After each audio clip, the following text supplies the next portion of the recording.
আমার অবস্থা দেখো, যখন বেরিয়েছিলাম তখন এর অবস্থা দেখেছিলে কি সুন্দর। এখন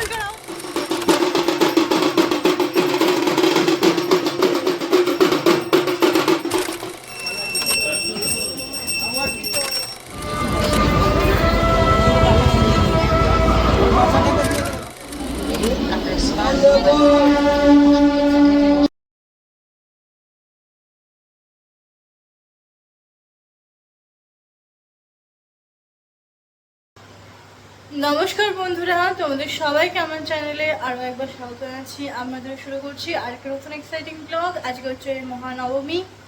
দেখো, পুজো আসছে করতে আজকে নবমী। আর আজকে ব্লগটা আমি স্টার্ট করছি বিকেল থেকে। আজকে একটু বেরোনোর প্ল্যান ছিল, আর সব প্রচণ্ড মেঘ করে আছে এখনও। আর কিন্তু ভয় লাগছে, ওই ভয় নিয়ে আমি রেডি হতে চলে এসেছি আর ব্লগটা স্টার্ট করছি। অনেক বকবক করবো না ভিডিও শুরুতেই, তো চলো ভিডিওটাকে স্টার্ট করা যাক। তো let's get into the blog. তো এই হচ্ছে আমি রুমে। এই কয়েকদিন যে মেসটা আমি ক্রিয়েট করেছিলাম সেটা আজকে একটুখানি পরিষ্কার বাড়িতে থেকে। আর ভাবলাম ভিডিওটা শুরুতে বেশি বকবক না করে পরের ক্লিপটাতে একটু কথা বলা যাক। তো আজকে সারাদিন মোটামুটি আমি আমার রুমের যে মেসিনেসটা ছিল সেটা পুরোটা ক্লিয়ার করলাম। একটু আছে সেটা আবার এসে করবো, আর বেশিটা আমাকে করতে, মানে আমি যেটুকু করেছি। আর মেজমামা এসছে বলে আমাকে হেল্প করেছে বলে আরও তাড়াতাড়ি হয়ে গেছে। আর আজকে ড্রেসটা তোমাদেরকে একটু পরে দেখাচ্ছে যে কী পরবো। অনেক ভেবেছি যে নতুন জামা পরবো কিনা। আমার এখনও নতুন জামা 3-4টে আছে, তবে নতুন জামা পরবো কিনা ভাবতে মনে হলো যে না, আজকে নতুন জামা পরবো না। আজকে পরবো হচ্ছে একটা পুরনো জামা, যেটা আমি একবার মাত্র 2-3 ঘন্টার জন্য পরেছিলাম। তারপর ওটাকে আমি রিডিজাইন করেছি, মানে ওর যে ডিজাইনটা ছিল একটু চেঞ্জ করেছি। তারপর ওটা এখন নতুন হয়ে গেছে প্রায়, মানে নতুনই বলতে পারো। তো ওইটাই পরবো ভেবে রেখেছি। এবার মেঘ দেখে মনে হচ্ছিলো যে তাহলে কি এটা জিন্স টপ পরে নেবো, ওটাকে পরবো না, কারণ ওটা পুরোটাই হোয়াইট কালারের। তো ওটা পরবো, তাহলে না রেডি তো হই, পরে যদি বৃষ্টি নামে তাহলে আর বেরোনোই হবে না। তাহলে আর কি হবে, আর যদি বৃষ্টি হয়ে থেমে যায় তাহলে চেঞ্জ করে নেব, জিন্স পরে নেব। তো চলো তোমাদেরকে দেখাই জামাটা কি পরবো না পরবো, তোমাদেরকে একটু পরে দেখাচ্ছি। তো দেখতে থাকো। এই হচ্ছে আউটফিট আমার। আমি পুরোটা ছবিয়ে রেখেছি কারণ এটা খুলতে চাইছিল না আমি। হ্যাঁ, এই হচ্ছে ড্রেসটা, এটার সাথে এই স্লিভটা আমি লাগিয়েছি। পুজো আসছে, আর আজকে নবমী। রাত পোহালে মা চলে যাবে নিজের বাড়ি। যাই হোক, মন খারাপের কি আছে, আবার তো আরেকটা বছরের অপেক্ষা। আমার মুখটা জানি আমি খুব একটা ভালো দেখা যাচ্ছে না। এখন আমরা দুজন মিলে যাচ্ছি ঠাকুর দেখতে। আজকে আমি একটা প্রচণ্ড গর্জেস জামা পরেছি, প্রচণ্ড গর্জেস। মানে আমি যতটা গর্জেস পরেছি আমার ভাই ততটাই ক্যাজুয়াল পরেছে, বাট হালকা টুইনিং করেছি, মানে ওর মধ্যে হালকা একটু সাদা সাদা ভাব আছে, তো হালকা টুইনিং হয়ে গেছে। তো আজকে যাব হচ্ছে উত্তরপাড়া ঠাকুর দেখতে। যখন আকাশে মানে কালো করে মেঘ এসেছিলো তখন মনে হচ্ছিলো হয়তো আজকে ঠাকুর দেখতে পারবো না, বাট ফর্চুনেটলি এখন অবধি বৃষ্টি হয়নি। জানি না কত দূর মেঘ আমাদের সাথ দেবে। আর এই ড্রেসটা কিন্তু আমার নতুন নয়, আমি জাস্ট একবার এই জামাটা পরেছিলাম, তাতেই জামাটার অবস্থা খারাপ করে দিয়েছিলাম। কিন্তু এটা আমি সেকেন্ড টাইম পরছি, আর সেটাও মানে কয়েক ঘন্টার জন্য পরেছিলাম। এমন না ওটা করে আমি অনেকক্ষণ ছিলাম, জাস্ট কয়েক ঘন্টা। তারপর এটাকে আমি একটুখানি নিজের মতো করে একটু টাচ দিয়েছি, যেমন এই হাতাটা লাগিয়েছি, এখানে একটা বেল্ট ছিল ওটা খুলে ফেলে দিয়েছি। মানে আমি এর মধ্যে একটু নতুন একটু আমার নিজস্ব টাচ দিয়েছি নিজের মতো করে। তো ওই জন্য একটু ঢিলা হয়ে গেছে, রোগা হয়ে গেছে কিনা জানি না, তবে জামাটা আমার ঢিলে হচ্ছে, মোড়ানোর সময় নেই, তো ঢিলা জামাটাই পরে নিয়েছি। তো চলো যাওয়া যাক। অনেক বকবক করে ফেললাম, বকবক করতে করতে চলে এসেছি টোটোর সামনে। টোটো ধরবো, যাবো উত্তরপাড়া গিয়ে ওখানে ঠাকুরগুলো তোমাদের সাথে শেয়ার করবো। চলো।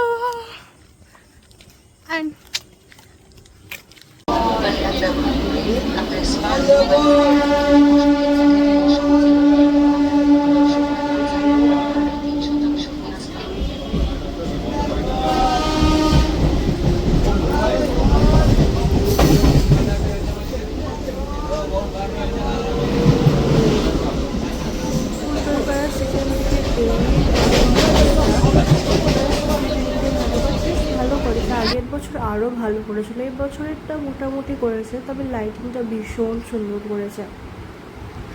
তো এই ঠাকুরটা দেখেছি। আর আমার গলা শুনে বুঝতেই পারছো যে আমার গলাটা কত ধরে গেছে, জানি না কেন ঠান্ডাটা লেগে গেল, হয়তো শিশিরে লেগে গেছে, এত ঘুরেছি। তবে আমি যে কটা দিন ঠাকুর দেখতে গেছি সব থেকে বেশি আনন্দ আমি এই দিনই করেছিলাম। মানে সবচেয়ে বেশি ঠাকুরও আমি এই উত্তরপাড়াতেই দেখেছিলাম।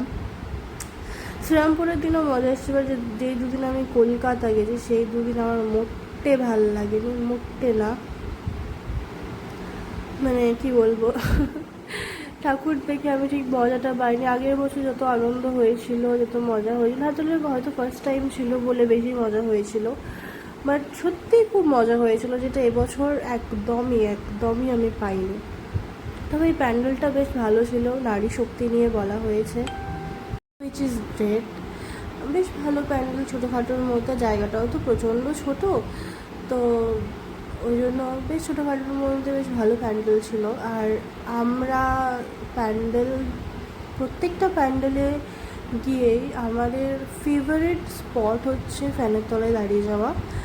আমরা জাস্ট নেমে এই ঠাকুরটা প্রথমে দেখেছি, আর তারপর আবার ফ্যানের তলায় দেখে নিয়েছি। বাট বিকজ এত গরম, এত বৃষ্টি হচ্ছে, আমি জানি না এত গরম কোথা থেকে আসছে। মানে এত বৃষ্টি হওয়ার পরেও এত গরম লাগছে যে কী বলবো। মায়ের মুখটা ভারী মিষ্টি ছিল, ভারী সুন্দর ছিল, আর মূর্তিটা একটু অন্যরকম ছিল। এই যে এরপরেই আসবে সেই যেখানে আমরা ফ্যানের তলায় দাঁড়িয়ে পড়েছি। মানে কী বলবো, এটাই আমাদের ফেভারিট স্পট। আর এটা শুধু এই প্যান্ডেল বলে না, প্রত্যেকটা প্যান্ডেলে গিয়ে আমাদের এই হচ্ছে ফেভারিট স্পট, এখানে আমরা দাঁড়িয়ে পড়ি। আর আমি একটু আমার নেলটাকে শো অফ করছি আর কি। এবার একটু এগিয়ে বাঁদিকে গেলেই পরে RMS মার্ট, ওখানে ঠাকুরটাও বেশ ভালো করে। মানে আগের বারও তো খুবই ভালো করেছিল, এবার দেখা যাক কীরকম করে। হাঁটা পথে ওই 5 মিনিট থেকে 7 মিনিট লাগবে, যেহেতু জ্যাম আছে সেহেতু 5 মিনিট লাগবে। তবে এখানে যাওয়ার পথে একটা প্যান্ডেল পড়ে, মানে ছোট্টখাট্টো পাড়ার পুজো, সেখানে দিচ্ছিল হচ্ছে ভোগ প্রসাদ। তো এবার এই খাবারের সুযোগটা আমি ছাড়তে চাইনি, তো লাইন দাঁড়িয়ে পড়েছিলাম। আমি একাই দাঁড়িয়েছিলাম, আমার ভাই দাঁড়ায়নি। আমি খাবারটা বেশ ভালোই ছিল, আর অনেক কিছুই দিচ্ছিলো, পোলাও, আলুর দম, সাথে হচ্ছে পায়েস। আমি যখন দাঁড়িয়েছি তখনই পায়েসটা শেষ হয়ে গেছিলো আনফর্চুনেটলি, বাট তারপর এসেছিলো, আমি আবার গিয়ে পায়েস নিয়েছিলাম। যাই হোক, তো খাবারটা বেশ ভালোই ছিল। তো খাওয়া দাওয়ার পর আর তখন খিদেও পাচ্ছিলো, সেই সন্ধ্যাবেলার টাইমটাতে বেরিয়েছি, তো খেতে পাচ্ছিলো। আর আমি ভাইকে বলছিলাম, ভাইরে খিদে পাচ্ছে, তখনই দেখছি এরকমভাবে পোলাও, আলুর দম, ফ্রায়েড রাইস, আলুর দম আর পায়েস ভোগ প্রসাদে দিচ্ছে। ওটা কী করে মিস করা যায়, তাই জন্য আর মিস করিনি, জাস্ট নিয়েছি। আর আমি একাই খেয়েছি, কাউকে শেয়ার করিনি।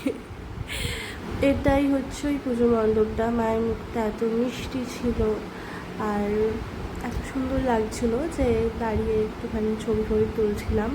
আসলে বড় বড় মণ্ডপে তো অতটা সুযোগ পাওয়া যায় না, তাই জন্য বাড়িতে এবার চলে এসেছি RMS মার্টে।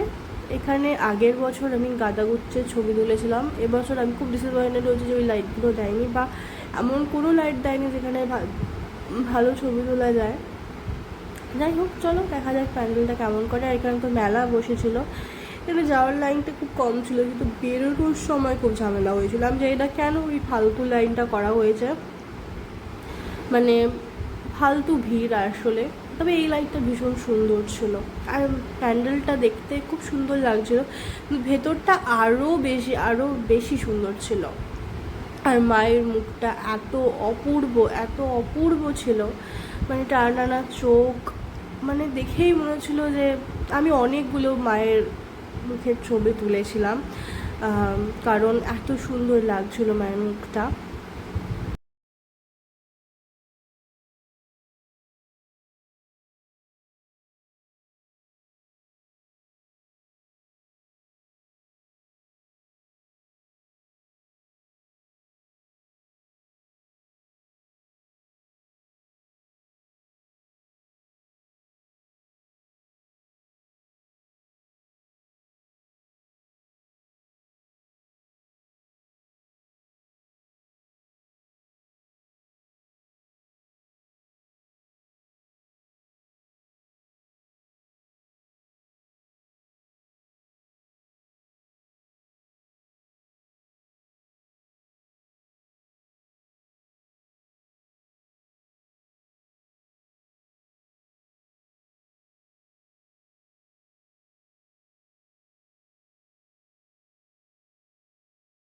বললাম না তোমাদেরকে ফালতু ভিড় করা হয়েছে, আর প্রচণ্ড গরম ছিল, তার জন্য আইসক্রিম আর মকটেলের দোকানে বেশি ভিড় ছিল। আর আমরাও গিয়ে ভালো একটা মকটেল নেওয়া যাক, একটা না দুটো। তো ভেবেছিলাম 50 টাকা করে দাম, এখানে দামটা একটু বেশি পড়ে গেল, মানে আমি এক্সপেক্ট করিনি কিন্তু বেশি পড়ে গেল কেন জানি না। যাই হোক, কী আর করা যাবে। মকটেলটা খেতে বেশ ভালো ছিল, তো তাই জন্য, আর প্রচণ্ড গরম লাগছিল তাই জন্য। আর আজকে না আমাকে একটু বেশি সাজুগুজু করে আমি মনে হচ্ছে চলে এসেছি। আগের বছর এরকম হয়েছিল, আমি একটা লাল চুড়িদার পরেছিলাম আর মনে হচ্ছিলো একটু বেশি সাজুগুজু করে ফেলেছি। আর আমাদের তখন প্রচণ্ড খিদে পেয়েছে, তাই জন্য KFC দেখতে পাই, আর সেই জন্য দাঁড়িয়ে পড়েছি। আর ওকে কেন জানি না বলছে একটু বেশি সেজে পেয়েছে। আসলে চুড়িদারটা যেটা পরেছিলাম ইটসেলফ ভেরি গর্জাস, তো সেই জন্য হয়তো লাগছিল। আর এই উইংস নিয়েছিলাম, তারপর আবার খেতে ইচ্ছে করছিলো, তাই জন্য মোমো নিয়েছিলাম। আর মানে মানে কী বলবো, আমি একটু শকড হয়েছিলাম যে এখানে 60 টাকায় 8 পিস মোমো দিচ্ছে, আর মোমোটা খেতেও ভীষণ টেস্টি ছিল, ভীষণ টেস্টি ছিল।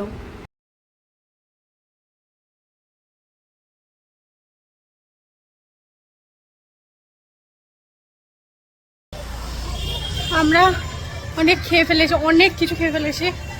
এবার আমরা যাচ্ছি হচ্ছে বলাকার দিকে। বলাকাটা যেতে বেশ সময় লাগবে, হেঁটে হেঁটে মোটামুটি 15 মিনিটের মতো লাগবে। ওকে, আমাদের পেট মোটামুটি করতে এখন আমরা এনার্জি পেয়ে গেছি।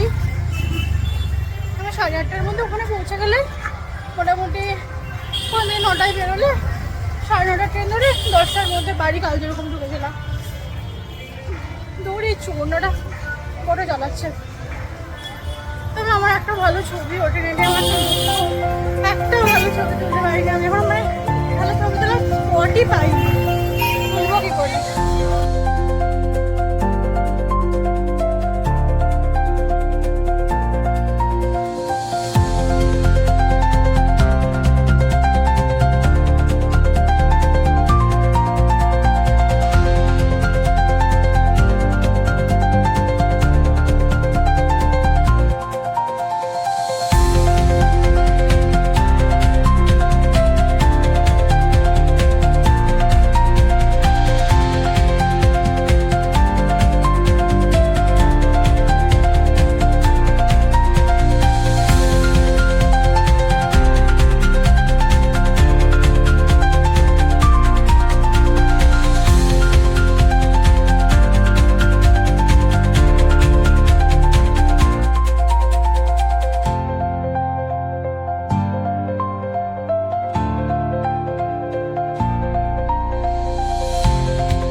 আরতি হচ্ছিল, বাট আরতি দেখা মানে শেষ করে বেরোতে পারা সম্ভব নয়, তাই জন্যই আমরা বেরিয়ে এলাম।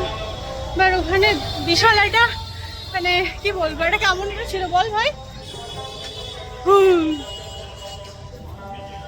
ওখানে সব একটা ভদ্রমহিলা নাচ করছিল, আবার যিনি আরতি করছিলেন তিনি তো আলাদাই ভাবে আরতি করছিলেন, কে জানে কি হচ্ছিল। বাট এটা বিশাল ব্যাপার হয়েছিল, বাট ওগুলো দেখার মতো সময়ই ওটা দেখতে গিয়ে আরও লেট হয়ে গেল, কারণ যাই হোক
আমরা চলে এসেছি এখানে করিমসে, আমরা খাবার অর্ডার দিয়ে গেছিলাম।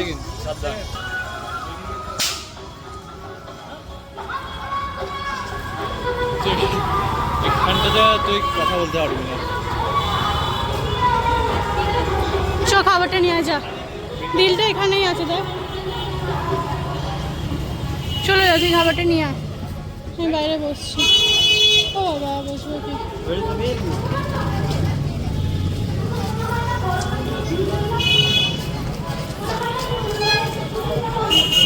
টোটো পেয়েছিলাম আর টোটোটা আমাদেরকে তাড়াতাড়ি পৌঁছে দিয়েছে স্টেশনে। আমরা স্টেশনে চলে এসেছি এবং ট্রেনও আছে একটু পরে, তো এই ট্রেনটাতেই যাবো। আজকের সন্ধ্যাটা খুব ভালো কাটলো, খুব সুন্দর কাটলো। বেশ অনেক কটা ঠাকুর দেখেছি, না বড় প্যান্ডেল খুব একটা দেখিনি, তবে ঠাকুরও অনেকগুলো দেখেছি। আর প্রত্যেকটা ঠাকুরের মায়ের মুখ এত অপূর্ব, বল ভাই, অপূর্ব সুন্দর মায়ের মুখগুলো, প্রত্যেকটাই টানা টানা চোখ, সেই রাজশোভা বাজার রাজবাড়ির মতো। ভীষণ ভালো লেগেছে আমার। প্রত্যেকটা ঠাকুরের মুখ ভীষণ সুন্দর, ভীষণ মিষ্টি, মানে মোট চোখে ধরা, মানে রাখার মতো। আর একটা ঠাকুর তো দেখলাম বাড়িতে, যেটা আমাকে ভাই দেখালো, ওই মায়ের মুখটা আমি কোনো ছবি তুলিনি, বাট এত অপূর্ব, এত অপূর্ব। ওটা কোনো বাড়ির ঠাকুর, ওই জন্য আমি কোনো ছবি বা ভিডিও করিনি। ওটা আমার ভীষণ ভালো লেগেছে। যাই হোক, আজকের জন্য এতটাই থাকলে বাড়িকে ব্লগটাকে এন্ড করছি। ওকে, এই ভাই আমার অবস্থা দেখো, যখন বেরিয়েছিলাম তখন এর অবস্থা দেখেছিলে কি সুন্দর, এখনকার অবস্থা দেখো, কিন্তু জামাটাই সুন্দর, বাকি আর। এই হচ্ছে রিয়ালিটি। আমি যেরকম বেরিয়েছিলাম সেরকমই ঢুকছি। This is the reality. এখানে এই গরমে না মেকআপ ঠিক থাকবে না ঠিক থাকবে হচ্ছে ইয়ে, তাই কোনো লাভ নেই। আমি ওয়াটারপ্রুফ মেকআপ করে আমার এই অবস্থা। ভরে ভরে প্রাইমার পেয়েছি, সেটিং স্প্রে মেখেও কোনো লাভ হয়নি, মেকআপ সে উঠেই যাবে। এই জল খাও আর ইনার বিউটি বাড়াও। চলো বাড়ি গিয়ে দেখো তোমার সাথে আবার। তো এবছরের মাঝে পুজো কিন্তু কমপ্লিট। আজকে নবমীর রাত, অলরেডি কালে দশমী পড়ে গেছে, বাট আজকে নবমীর রাত, কাল দশমী, মা চলে যাবে, আমাদেরও পুজোর ঘোরা কমপ্লিট। আমার এবছরের পুজোটা ভালো, মোটামুটি খারাপ সব মিলিয়েই মোটামুটি কেটেছে, এবং আশা করছি তোমাদেরও পুজো খুব ভালো কেটেছে, এবং খুব ভালো থেকো তোমরা।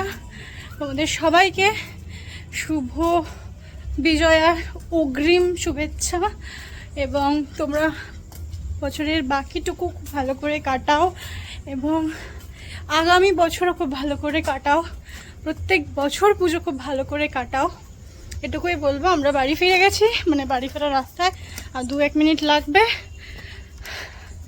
ব্যাপারটা হচ্ছে যে